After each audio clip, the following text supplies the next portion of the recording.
परम आदरणीय सुंदर साथ जी, हमारे मूल तन धाम धनी के दिल के स्वरूप मूल मिलावा में धनी के चरणों में बैठे हैं।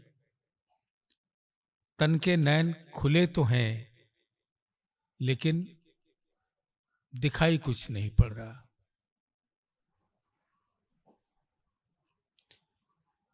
तन के श्रवण अंग दिख तो रहे हैं, लेकिन सुनाई कुछ नहीं पड़ रहा। तन की रसना साबुत है, लेकिन कुछ जुबान से कहा नहीं जा पा रहा है। बैठी अंग लगाए के ऐसी दई अंतराय, ना कछु नैनो देखत ना कछु आप ओल खाए। बैठी अंग लगाए के ऐसी दई उल्टाए, ना कछु दिल की कह सको ना पिया शब्द सुनाए। तो हाल तो यूं है कि तन निष्क्रिय बैठा है, लेकिन धनी की मेहर देखो।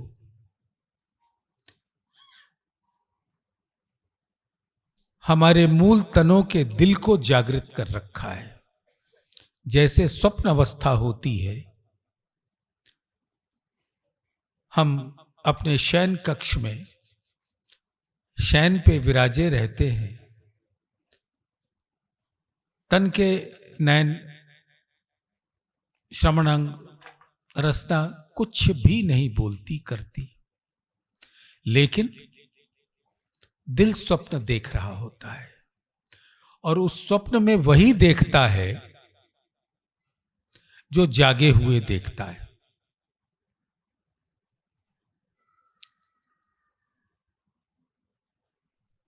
जिन जो देखा जागते, सो देखे माहे सुपन।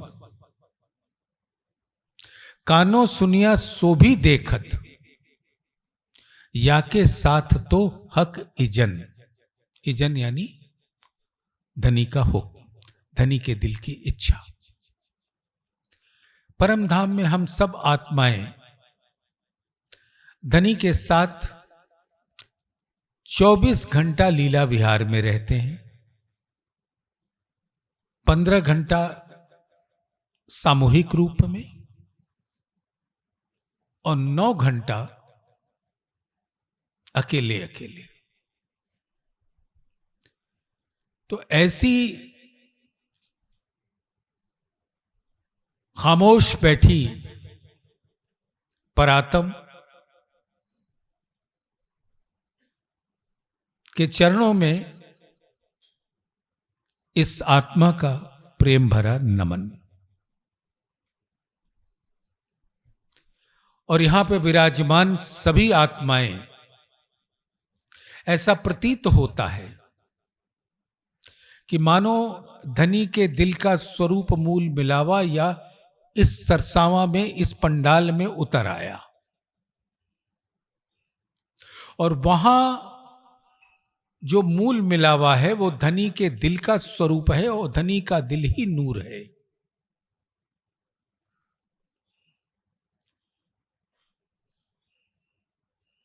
जो गुण हृदय अंदर सो मुख देखे जाने जाए, ऊपर सागरता पूरनता थे दिल की सब देखा है।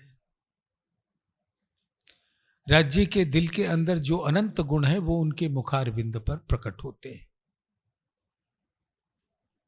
हक के मुख का नूर जो सो नूरे सागर जान, तेज ज्योतिया सलूकियां शोभा सागर भरिया आसमान। और धनी के मुख का ही स्वरूप परम धाम है, और वहां पर जो कुछ भी है, मुझे और हर आत्मा को यहां विराजमान जो है उसको ये प्रतीत होना चाहिए कि परम धाम में मूल मिलावा 64 थंबों से घिरा हुआ चबूतरा चौक यहां उतर आया है। और वहां नूर के अनंत गुण यहां सुवासित हो रहे हैं। नूर के गुण तो अनंत है। सिर्फ जानने मात्र के लिए थोड़ा सा प्रेम है नूर का गुण, राज्य के दिल का गुण, आनंद, सौंदर्य, एकत्व, ज्ञान, आभा, कांति, चमक, छटा, उमंग, उत्साह, उल्लास, ऊर्जा, प्रफुल्लता, माधुर्यता, शीतलता, चैतन्यता, कोमलता, सुगंध, संगीत, नृत्य, कृपा, करुणा, ऐसे अनंत सुखदायी गुण धनी के दिल में विराजते हैं। और वो मूल मिलावे में सुवासित रहते हैं। और यहां पर भी वो मूल मिलावा मैं तो देख ही रही हूं, हम सब सुंदर साथ उसको देखें। और वहां की सुगंध की लहरी अपने अंतर के नासिका से अपने दिल के अंदर महसूस करें। प्यारे सुंदर साथ जी, इस संसार में हमें मानव जो जीवन मिला है उसका मात्र एक ही लक्ष्य है, अपने आप को जगाना। और जगाना के मतलब होता है कि हम भूले हुए हैं, उस भूल से निकलकर सत्य की ओर जाना। तो इस मानव तन या सुपन थे सुख उपज्यो, जो जाग के कीजे विचार, आत्म भेली पर आत्मा, सुपन भेलो संसार। ये जो मानव नश्वर तन मिला है, इसका मूल लक्ष्य क्या है? या सुपंथे सुख उपज्यो, जो शाश्वत अखंड प्रेम का सुख अक्षरातीत के दिल से बहता हुआ प्रकट होता है, उसको प्राप्त करना। और इसके लिए जीव को जागृत करना सबसे जरूरी कार्य है। अब कोई भी पूछ सकता है कि यहां तो आत्मा की बात हो रही है, तो जीव जागृत हो या ना हो क्या फर्क पड़ता है? लेकिन मेरी क्या औकात या किसी की भी क्या औकात इस संसार में जो ये कह दे कि आत्म जागृत हो जाएगी जीव के बिना जागृत हुए। हक के भूखन की क्यों कहूं, रंग नंग जोत सलूक, आत्म उठ खड़ी तब हो वहीं, पहले जीव होवे भूख भूख। भूख भूख यानी गलना। और घाट बिना गले जीव क्यों टल होसी आत्म रे, तीन दीवाल आड़ी भई, सो उड़े ना बिना खसम रे। तो जब तक जीव अपने आप को आत्म स्वरूप में देखने न लगे, तब तक उसको किनारा नहीं मिलता और उसके लिए उसे गलना होता है।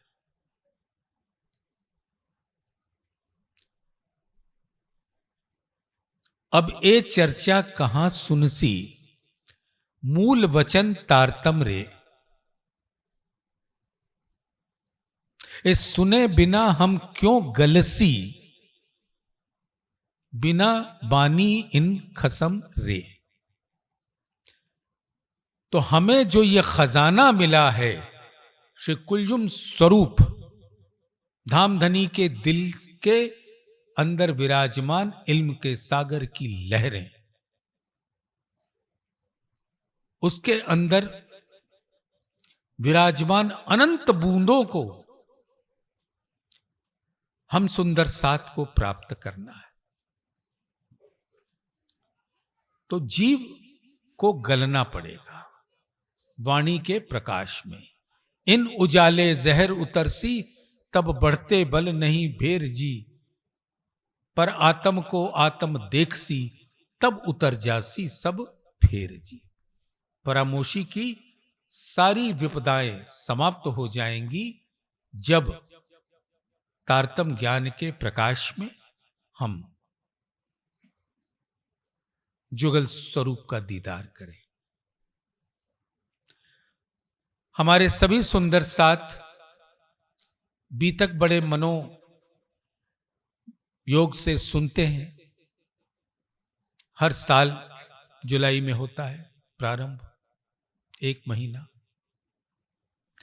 उसमें ललिता सखी की मेड़ता में बयान आता है। उसकी एक चौपाई कहते हैं,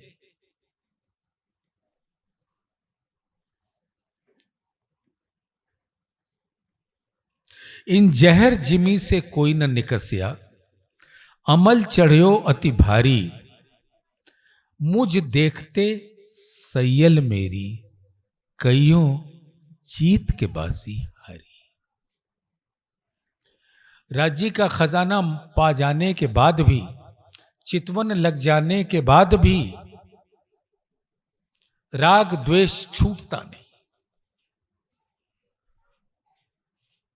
और वो यहां आने का जो मूल लक्ष्य था वो खो देती। अब आगे की एक चौपाई आप सब सुंदर साथ बड़े प्यार से सुनिएगा। कारी कुमत कूब कुचल, ये ललिता सखी की आवाज है। कारी कुमत कूब कुचल, ऐसी कठिन कठोर हूं नारी। आत्म मेरी निर्मल करके, सहजे पार उतारी। हम लोग ये सोचते हैं कि एक कुरूप सखी थी और श्री जी के स्नान करते समय कुछ जल की बूंदें उनके ऊपर पड़ गईं और वो सुंदर स्वरूप सुभग अति उत्तम, मुझ पर कृपा तुम्हारी। कोट बेर ललिता कुर्बानी, मेरे धनी जी कायम सुखकारी। लेकिन इसका भाव जो भीतरी है वो हम सब सुंदर साथ को समझना होगा। ये जो कारी कुमत कूब कुचल, ऐसी कठिन कठोर हूं नारी, ये क्या दर्शाता है? जो इस तन के अंदर जीव है, जो जन्म जन्मांतर से, काल कालांतर से अपने अंदर ऐसे संस्कार लिए हुए हैं कई जन्मों के, जिसने उसके अंदर को काला कर दिया है, मंद बुद्धि कर दिया है, कुबड़ी कर दिया है। उसकी चाल चलन एक सभ्यता का प्रतीक नहीं है। हम देखते हैं कि एक जीव जो होता है वो जन्म जन्मांतर से संचित संस्कार लेके आता है और इस संसार में जैसे ही उसको सोहबत मिलती है उसको अर्जित संस्कार कहते हैं, जो अर्न करता है। और संचित संस्कार पूर्व जन्म के और अर्जित संस्कार इस जन्म के, इन दोनों के, अब अंग्रेजी में तो क्या बोलूं, वेक्टोरियल सम कहलाता है। इसको कैसे कहेंगे? इन दोनों का योग ही मनुष्य के स्वभाव को बनाता है। और ये स्वभाव हमने कई जगह सुना है कि इस जन्म के तो संस्कार शायद ठीक हो सके, लेकिन पूर्व जन्म के संस्कार को तो झेलना पड़ेगा। लेकिन सुंदर साथ जी, यही तो इस 28वें कलयुग का प्रताप है। जो भी प्राणनाथ जी के शरण में आया, वाणी सुनी या अपनी जुबान से कही, वो वैसे ही उसका सुंदर सुभग स्वरूप हो जाता है जैसी ललिता की हुई। यानी उसके सारे पाप कर्म खत्म हो जाते हैं और उसकी आत्मा निर्मल हो जाती है। तो वही कहते हैं, आत्म मेरी निर्मल करके सहजे पार उतारी। तो ये जीव के लिए कहा है कि जीव की क्या हस्ती होती है, चाहे वो कितना भी बुरा हो, सिर्फ हमारे प्राणनाथ के छत्र छाया में आ जाए, वाणी की सुगंध मिल जाए,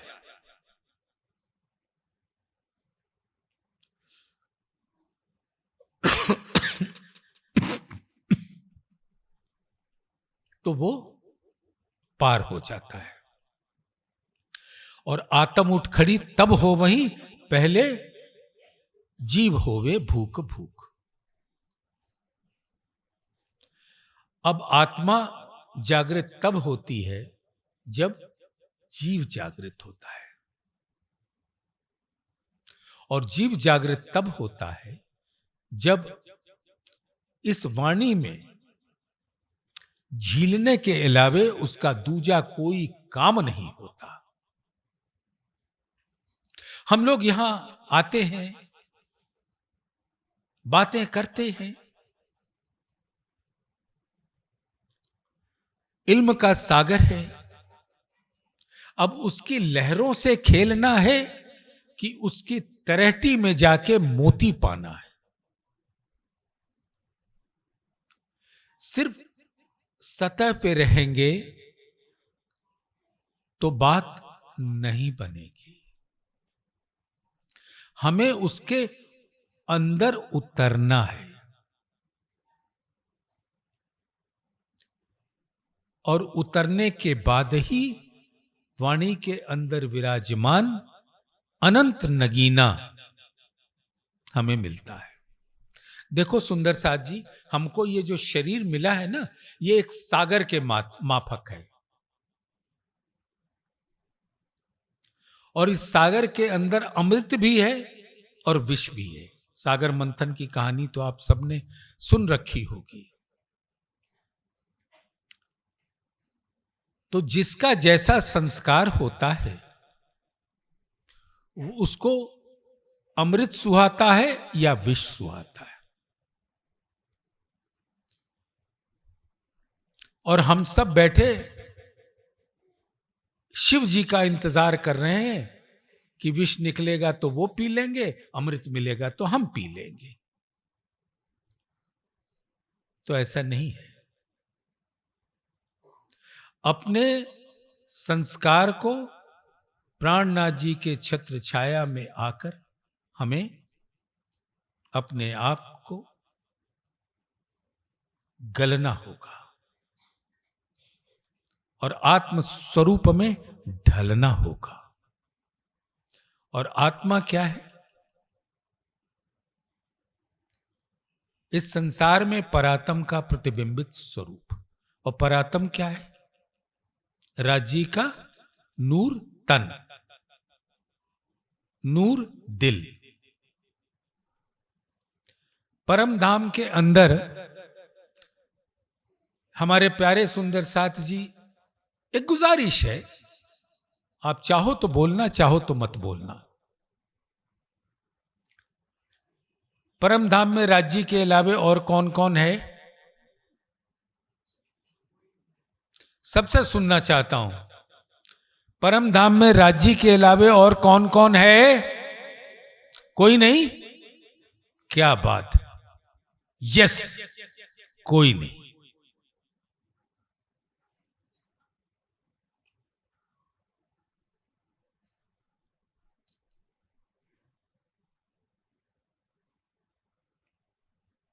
सुंदर साथ जी, एक अक्षरातीत के अलावे कहीं कोई नहीं है।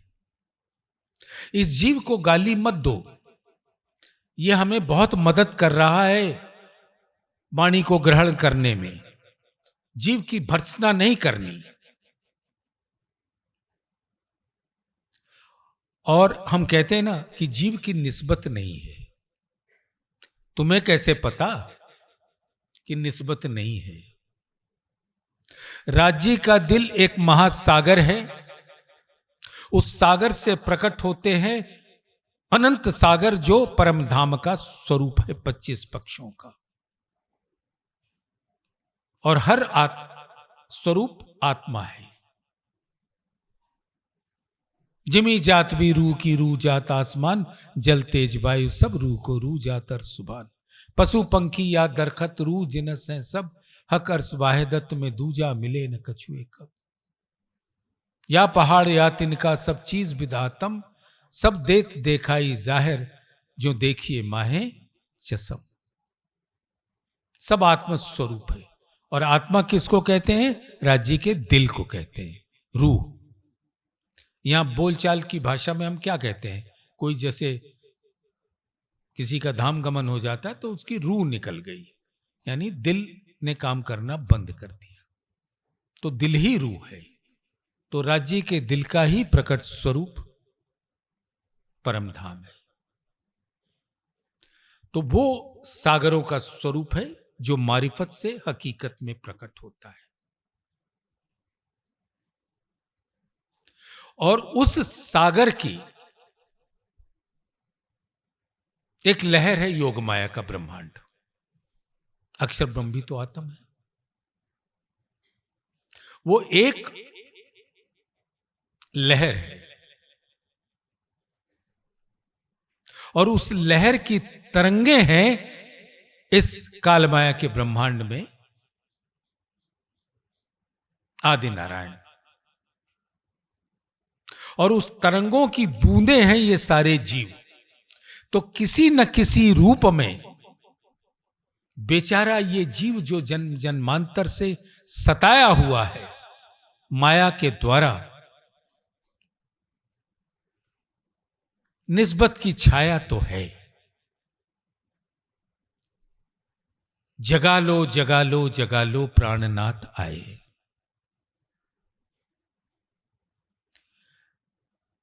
जिन बंदगी मेरी करी, लिया निस्बत हिस्सा तिन। पाऊं खाक मांगी बुज रखो, ए सोई फकीर मोमिन। तो जो भी, जिसने भी प्राणनाथ की पहचान करके यकीन किया, वो तो तर गया। और बाकी जीव बूंदे होते हुए भी माया के चंगुल से निकल नहीं पाता। अब इसका एक तरीका आप सुन लो सुंदर साथ जी। जो तू ग्रहे हक नैन को, तो नजर खुले रूह नैन। तब आत्म पर आत्म के होए नैन नैन से सैन। हम जब चितवन की अवस्था में बैठते हैं तो हमारे अंदर वही भाव होना चाहिए जो परात्म का है, जो मूल स्वरूप है अपने जाको कहिए परात्म। सो पर आत्म ले के बिलसिए संग खसम। तो जब तक आत्म और परात्म एक स्वरूप नहीं होते, तब तक हक के अंगों की शोभा हमारे दिल के अंदर नहीं आएगी। जैसे स्वामी जी अक्सर अपनी चर्चा में हम सबको समझाते रहते हैं कि पर आत्म के श्रृंगार में सज कर धनी के सम्मुख होना है, और तभी धनी के नैनों से आठों सागरों का जल झरता हुआ आपके नैनों से होता हुआ आपके दिल में समाएगा।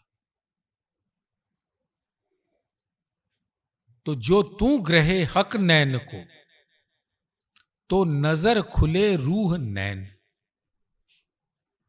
तभी आत्मा के दिल के नैन के कपाट खुल जाते हैं। तब आत्म पर आत्म के होए नैन, नैन से सैन, सैन माने इशारा समझ लीजिए, बातें। तो हम सबका एक ही भाव होना चाहिए कि परात्म और आत्म में कोई फर्क ना महसूस हो। पर आत्म के अंतस्करण जेती बीतत बात, तेती इन आत्म के करत अंग साख्यात। और राज्य जो कुछ परात्म के दिल में देते जाते हैं, वो अपने दिल के अंदर उन लहरों को महसूस करो। अंतस्करण आत्म के जब ए रहियो समाए, तब आत्म पर आत्म के रहे न कछु अंतर आए।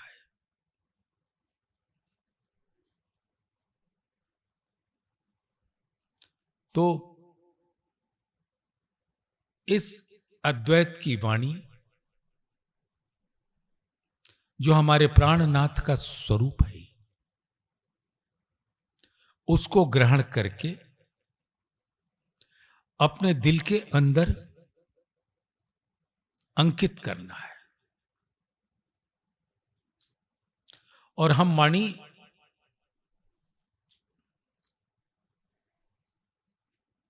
में झीलते रहे, अनवरत झीलते रहे, तभी नूर की शीतलता हमारे अंदर प्रवेश करेगी।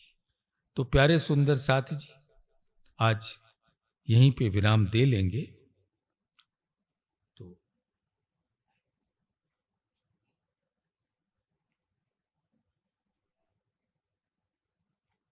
जो हक अंग दिल में नहीं, सो अंग रूह का फरामोश। जब हक अंग आया दिल में, सो रूह अंग आया माहे होश। अब अपने आप को परात्म के स्वरूप में देखो, और परात्म के नैन राज्य के नैनों से मिला हुआ जुड़ा हुआ देखो। अपने नैनों की पुतलियों में राज्य का प्रतिबिंब देखो, और नैन दिल से जुड़े होते हैं, वो दिल परात्म के दिल के अंदर वो स्वरूप समाया हुआ है। और अर्स्तन का दिल जो, सो दिल देखत है हमको, प्रतिबिंब हमारे तो कहे, जो दिल हमारे उन दिल में। इस प्रकार से आत्म का दिल और परात्म का दिल एक हो जाता है, और परात्म के दिल में धनी का स्वरूप होता है। और जब वो स्वरूप पूर्ण होता है, और वाणी के माध्यम से उसके उजाले में अगर कोई अंग ना आ पाया, तो जानो आत्म का वो अंग फरामोश है। यही इस चौपाई का भाव है। इस चौपाई को जरा हमारे साथ सुंदर साथ दोहरा लेंगे तो प्रसन्नता का अनुभव होगा। जो हक अंग दिल में नहीं,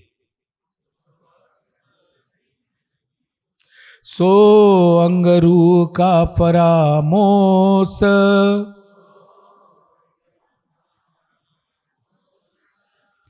जब हक अंग आया दिल में,